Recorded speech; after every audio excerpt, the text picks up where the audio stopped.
Hello and welcome. I'm Margaret Ann, and I'm the author of quite a few books on crystals and gemstones, as well as aromatherapy and the power of positive thought. Tonight, we are going to do a little mini workshop. Me, and my wonderful colleagues are going to do a little mini workshop on red and brown stones and how to work with them and how stone identification. So first and foremost, I would like to point out that red and brown stones are primarily associated with the root chakra. Now, that doesn't mean that you can't use it in other areas of your life. I'm just saying that that's typically where it's aligned with, because the root chakra is the place of motivation, of enthusiasm, on a solid foundation, as well as knowing that you are always divinely protected. So if you read the screen here, red and brown stones connect you with your root chakra. Focus on being divinely protected and take action to fulfill your life purpose. Fulfill your life purpose by taking action. Be fully present in each moment. So all of these gemstones that we'll be talking about are going to be helpful for motivation, enthusiasm, and being in the moment. So next, grounding and motivation, which kind of already mentioned here. So it's important to make an intention to go with gemstones when you're working with them. Well, some say that might just automatically do some stuff for you, but I personally believe that you have to have a clear intention of why you're working with that gemstone, why you have it in your hand or on your wrist or in your ring or around your neck or even in your bra. But the reason is, why do you want to carry that stone? So make it your intention to have a grounded approach to life with that gemstone in hand, whatever the gemstone is, which we're going to go over. Red and brown stones help you focus on self motivation. So that's, you don't have other people nudging you, you're just automatically self motivated to take action and move forward. So, the other point about these red and brown stones, as well as most gemstones, is mindfulness. Mindfulness is the key. It's the key to a successful life in all aspects of life, being mindful, present, and in the moment. And then last but not least is passion. Passion for life, passion for living, passion for whatever it is that you do, wherever you are. Use red and brown gemstones if you need a little bit more vim and vigor in your life, or if you're struggling with procrastination. With intentional use, red and brown crystals can inspire passion and combat lethargy. So I've even purposefully worn a red shirt tonight to match the presentation. I do that all the time, matchy matchy. But like when I was on national book tour, my husband and I traveled the country, and after maybe 6 weeks on the road, I would delve into the box with my red shirts because I had boxes of clothes because we were on the road for so long.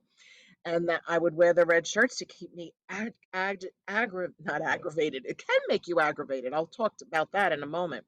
To keep me active and present and not, if you're doing a presentation, you don't want to be all, wah, wah. You want to be upbeat and enthusiastic. Well, if you're tired, sometimes that's hard. Speaking of aggravation, if you are having a bit of anger or frustration or are agitated, red stones are not the rock for you right now or the color. You would want to work more with blue and green stones, the complementary vibration. So I just wanted to mention that if you are experiencing anger or frustration. If you are, it doesn't mean you can't touch them or use them or whatever, but just get really clear that the only reason you're handling them is to be motivated and take action in your life. Okay? So here we go, some stone identification. So here's Mookite. Mookite Jasper is specifically from Australia. And this card is a card from one of the many decks that I have from the Masters, Mystics, Saints, and Gemstone Guardians cards. And you can see that this stone, Jasper, Mookite Jasper, comes in reds and maroon and yellows and beige and tans, and it's a jasper that's from a specific region. So now let's take a look at what the card says. Are you a believer in miracles? Are you ready to access and know all that is known? Open your heart to experience grace. Offer blessings to everyone with whom you interact. Seriously, try that sometime. It's very, very, very good for everyone concerned. Offer blessings to everyone with whom you interact. You don't have to say anything, just vibrationally. Be a divine assistant and provide regenerative energy and holiness to yourself and others. I think this is the Neem Karoli Baba card, I believe. So here we go. Ruby, the classic red gemstone, right? So this what I've done here is I've clipped some aspects of my book, The Essential Guide to Crystals, Minerals, and Stones, to point out that there are very many ways to look at gemstones. So first of all, the key phrase for ruby is vitality. And I've assigned a key phrase for all the gemstones that are in my book and in other books as well. The color is red. The chakra is the root chakra.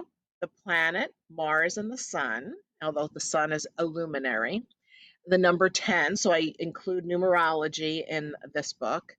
The element, the vibrational element to go with it, is fire, which makes sense. The Mohs scale, the hardness on the Mohs scale is 9. And the astrological signs, although it could associate with some others, Aries and Leo.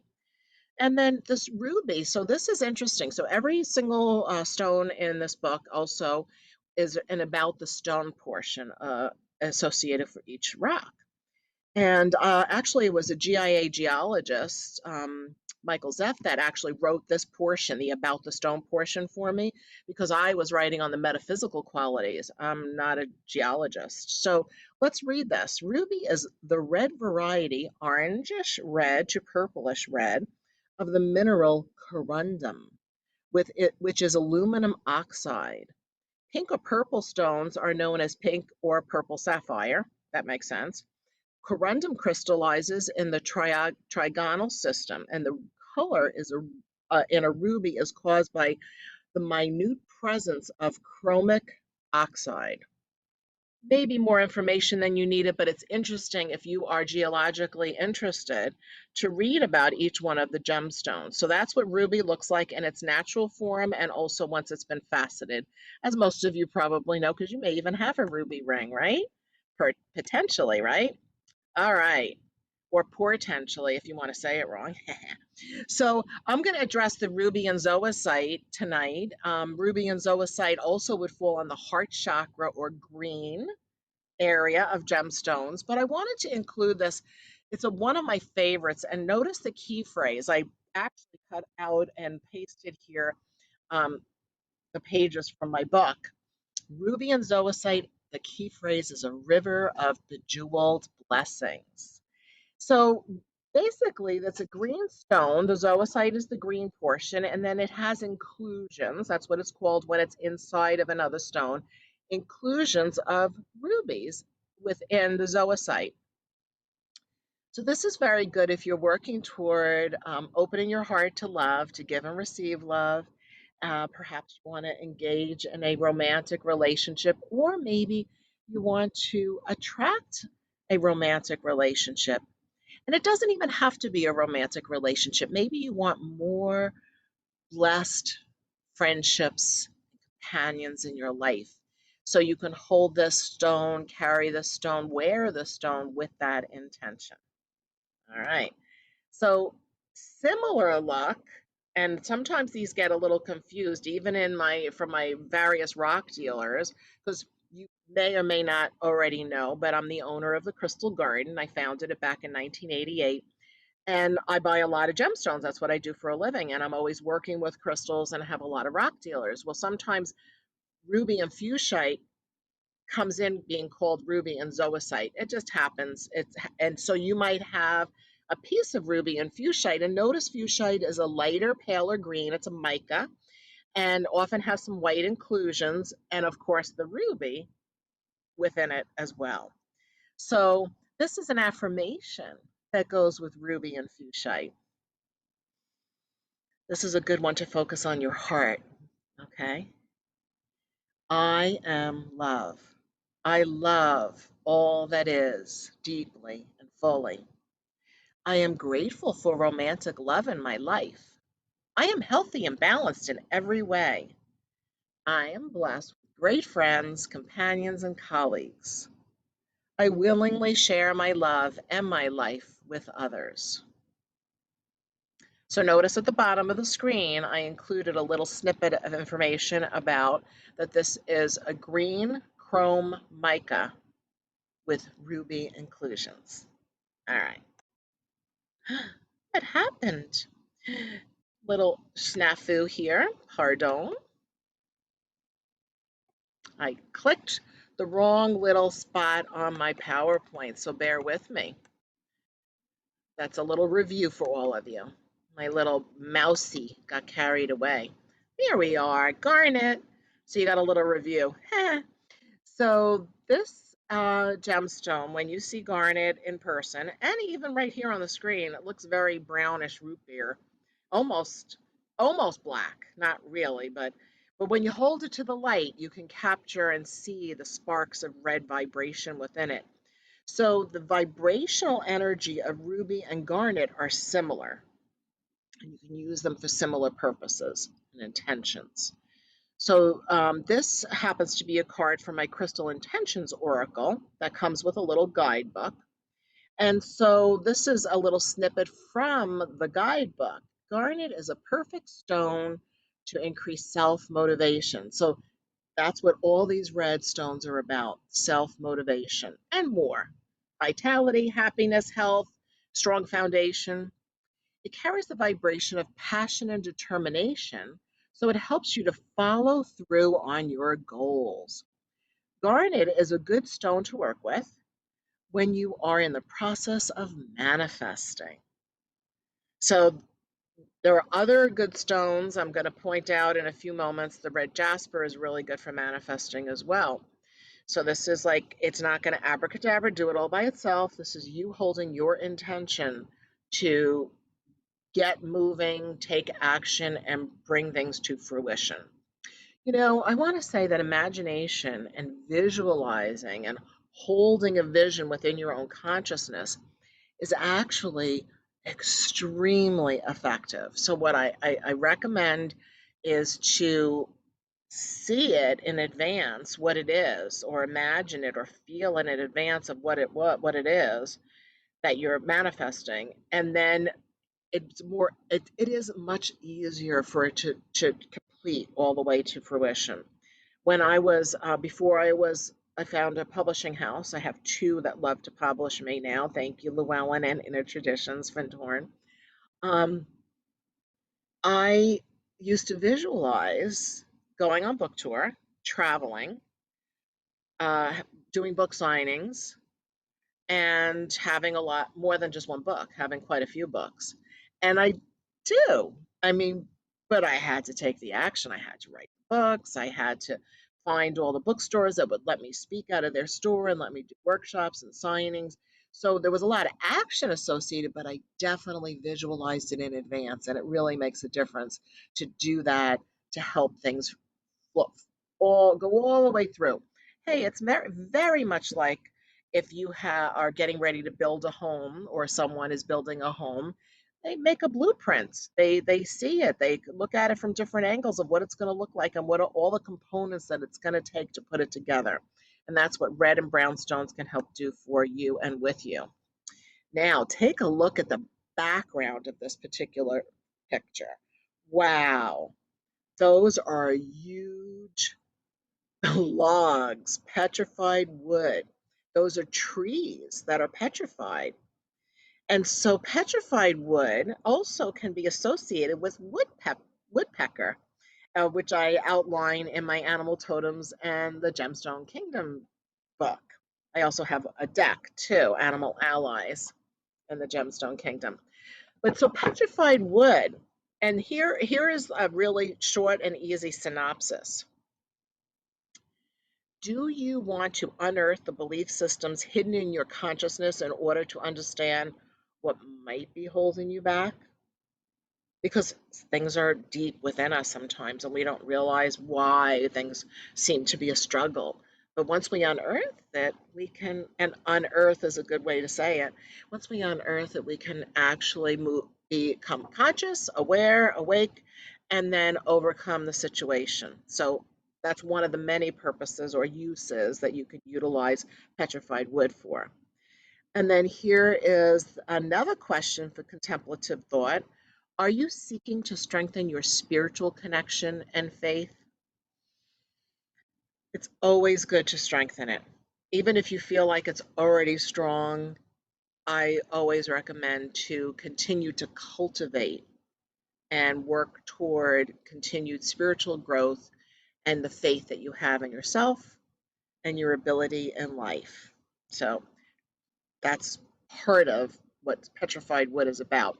You could see in the smaller little photograph in the middle, sometimes you can get slabs, and we might even have a few of those in the event tonight. They're like rough pieces. Oh, rough pieces, okay. Yeah, there's a big slab. There's a huge slab, like a piece of that tree that you see there. Exactly. It really looks big. It's a tree. So you're hearing Kate in the background. Kate is my lovely assistant, and she's in charge of our show that's coming up in a minute. Don't let her fool anyone. She's in charge. So smoky quartz. Now, smoky quartz can kind of be in the black category, but uh, we Kate and I actually discussed it to put it into the brown category, brown and red stones. It's a root chakra stone. It often looks more brown than black. If it looks very black, it's more than likely been radiated to be that dark of a black stone. Still looks beautiful, still works wonderful, but when it's more of a brown or a root beer color, that's more typical. And smoky quartz is one of my favorites for healing emotions, where we feel like we've been stabbed and we need to heal the space where that energy was, attacked. Um, I actually like placing the smoky quartz on the part of the body that you associate with the discomfort or angst. And when I say stabbed, I mean energetically stabbed in the back, stabbed in your heart. I'm not talking about literal stabbing. I'm talking totally about emotional challenges. So these are for emotional wounds to heal the emotions. It's really good for protection to help you stay grounded. It's a very stabilizing gemstone to help you stay stable and focused, and to remind you that you do have a strong foundation, and to find that, to remember what that is, what that feels like, what it is. So, this is a good crystal, quartz crystal, brownish quartz crystal to work with, smoky quartz. So I did this last time where I went to it, went all over the place. Oh yeah, I showed the whole PowerPoint. It's okay. It's all good. So I included black moonstone in this because I wanted to. It is a brownish stone, and it could be considered a black stone, but it looks more brown to me personally. And so to keep in mind that black moonstone is a beautiful gem to work with. Let's read this particular card, which is from my deck, Masters, Mystics, Saints, and the Gemstone Guardians. Have you been searching for answers? Are you looking outside yourself to discover the truth? Spiral inside your consciousness through dreaming, meditation, and inner journey work. Stay focused on the truth that all you need to know is inside you. Remember that your thoughts create your personal reality. So the other side of this card, I have Spider Woman, who is a um, quite the legend within the Navajo Dene Hopi traditions and culture. And in fact, I did my vision quest at the foot of um, Spider Rock, where it is said that that's where she emerged from, Spider Woman. And this is very much going within, and that to realize that when you have a thought, it creates a wrinkle in time. And when you create that wrinkle in time with your thought, you're creating reality. So this stone can help you stay focused on what it is that you really want to do when you go within your own consciousness to search for the truth, because you have it all inside yourself. Also, if you want to connect with the cycles of the moon and the feminine vibration, tiger's eye. Now, tiger's eye could fall at the root chakra, the navel chakra, and the solar plexus chakra. And it can be used in the, this is, I consider it a brown stone, but it's also gold or yellow gemstone. So notice I even make note solar plexus here, it's self-confidence. So this is a stone for self-confidence. But this is also a great stone for deflecting jealousy and to increase more protection around you. It's been for millennia, well, maybe not millennia, but a very long time, been very much known to deflect the evil eye, or what I would say is jealousy. When people think bad thoughts or they get jealous of you. And so that sends a vibration, and that actually has an effect on our vibrational field and our health and well-being. You can also use tiger's eye for dream recall, for spiritual advancement, for more mental clarity, and for unlimited possibilities. And this is the card from the Angels and Gemstone Guardians cards. And we have the red and brown, more red and brown stones. So agate geodes, you know, kids love agate geodes, one of their favorites. When they come into the store, back when we had people coming into the store prior to the pandemic, that's one of the stones that they always went for, are those little agate geodes. And we have them on the show tonight. They're really, really sweet. You almost would expect a little gnome or a fairy to be inside that little geode. They're so sweet, all druzy inside there. So agate geodes are really helpful for earth-centered spirituality, staying focused on and grounded in your spiritual pursuits. And if you're a gardener, this could be a nice ally gemstone to work with, and also, of course, to maintain focus. All these stones are for focus. Actually, I think all stones are really helpful for focus. So red jasper and brachiated jasper, just two samples of the jasper family, the red vibration. So one of my favorite little expressions, or the key phrase for red jasper, is instant presto manifesto. So this is a gemstone. If you want to make things happen, bring it into action, take action, move forward, and end procrastination. And we're complete for tonight. So I want to thank you so much for attending. I would like to invite you to stay on for our show tonight that's going to start in just a few moments. And next week on May 18th at 6, we're going to do the orange crystals and gemstones. So you'll learn stone identification and a little bit of why you would work with different orange rocks. Thank you so much, everybody, for attending. And may you have many blessings. Thank you so much. Much love. Thank you.